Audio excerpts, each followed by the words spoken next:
Yo, I think we all know that the stringers in this game can one-shot. That's pretty cool, I'd say.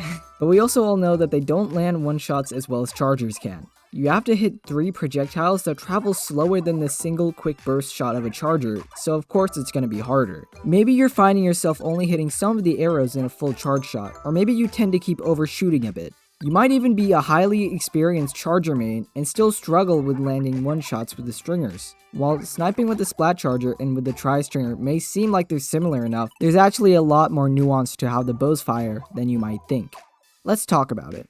Whoa, look who it is, the watch time from subscriber statistic. I love that guy. 93.1% of my viewers are not yet subscribed to my channel. If you enjoy this content or find it useful, please consider subscribing to the channel and turning on notifications, as well as leaving a like on the video. I put a lot of time into making these videos for fun, and I really would appreciate the support.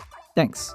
Okay, now let's actually talk about it. First things first, if you charge up the bow, you'll notice that your crosshair travels upwards. This is because of the slight upwards arc trajectory of stringer shots that travels farther as the second charge ring increases. This can cause players newer to the bows to accidentally overshoot their opponents often. Pressing Y to reset the camera leaves us with the same problem. To make up for this, you're often going to have to keep your camera lower than you would with most weapons when you're trying to one-shot enemies in your range. Another thing to consider is the shot spread pattern. As I've said in the previous video, use horizontal shots to get space, and use vertical shots to get kills. If you're trying to hit one-shots on enemies, vertical spread shots are the way to go. The hurtbox of players in their kid form are taller than they are wide, so it's easier to hit all 3 arrows of a shot with the jumping spread compared to the grounded spread. With this in mind, when you're going for snipes, you should take the height you gain by jumping into account when aiming your shot. To prepare yourself for a snipe with the bow, your camera should be angled significantly lower than it would for a charger. This may be hard to get used to, but I personally picked up on it pretty quickly, and it will feel just as natural as sniping with chargers with enough time.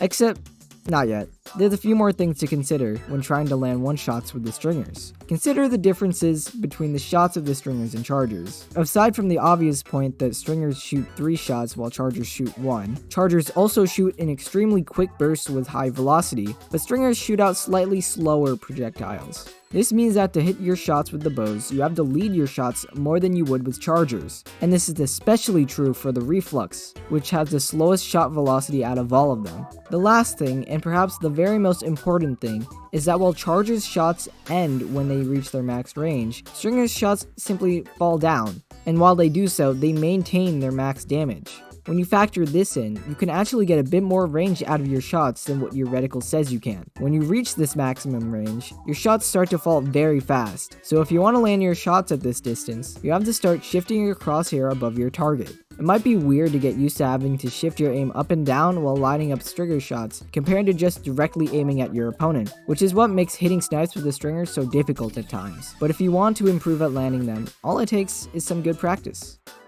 And on the topic of practice, I want to talk about how you can practice landing your shots with the stringers, specifically the tri-stringer, which is my main, and also the stringer that benefits more from being able to kill compared to the reflux, which is more of a support weapon. I'm going to split up my practice drills into 3 levels based on difficulty, starting with the easy stuff. First off, you want to focus on your crosshair placement with your full charge shots. Don't forget that your crosshair will always travel up as you charge up the weapon, so you should be prepared to angle your camera down just a bit so that when you do reach your full charge, your shot is lined up with grounded enemies. When it comes to full charge snipe shots, I usually go for vertical shots, meaning I have to jump. Since I'm jumping to shoot, I have to account for that and prepare to aim slightly below my enemy so that my height from the jump will make the final adjustment onto the target.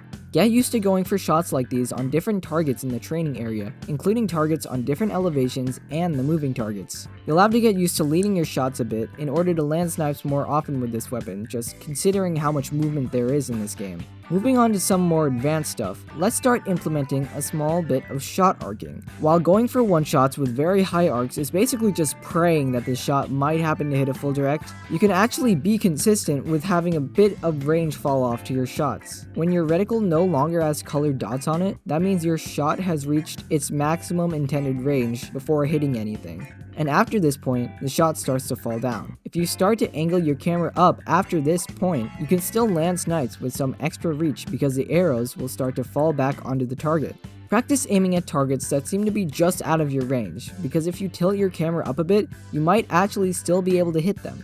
Combine this with practicing your regular snipe shots. After some time, moving between different ranges, you should eventually start to get a feel for when you need to aim above your opponent to hit shots. Switch up what targets you're aiming at and where you're aiming from, including your elevation. Finally, we have the most technical skill for you to practice in the range, and that is one-shotting with partial charge arc shots. If you want to know more about these kinds of shots, I made a video about how important I think using these shots are, as well as going more in depth as to how they work. I recommend you watch that video if you haven't watched it before you finish this section of the video.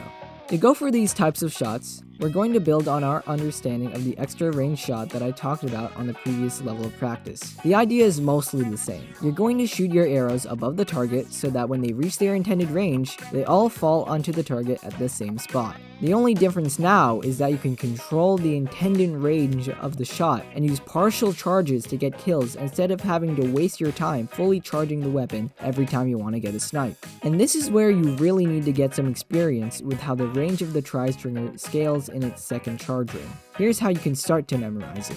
At no charge in the second ring, the tri-stringer arrows reach a range of 3 lines in the training area. At half charge, these arrows reach about 4 lines. And at full charge, the tri-stringer has an intended range of just about 5 lines. You can hit one-shots this way, even though the spread is still wide. And this goes for all levels of second ring charge. It's just a matter of getting a feel for the right charge level for the range you want, and that feel comes with a lot of experience. The main strength of this shooting technique is not necessarily to kill, and in many cases it's still a whole lot easier to go for full charge snipe shots if your goal is to one-shot. But there are a few cases where this is still useful, like getting kills on the tower in tower control, where it's a very small area that moves very slowly. The benefit of using these shots to kill is that you have a faster fire rate and can also strafe around faster while charging up shots. You can use these shots to get kills behind obstacles as well, even though it may be less consistent. It's extremely difficult to be able to get consistency out of these partial charge jumping arc shots because of how hard it can be to get precise charges and to lead the shots accurately. It's still useful to practice landing these shots in the training area once you already have a deep understanding of playing the tri-stringer so that you always have something to practice even more. That's the end of this video. If you found this content useful, please consider liking the video and subscribing to the channel. It really would mean a lot to me. As of now, I'm very close to being eligible for the YouTube Partner Program. Thanks to everyone watching my videos for the continued support. It really means a lot. Leave a comment letting me know what types of content you would like to see from me in the future. See ya!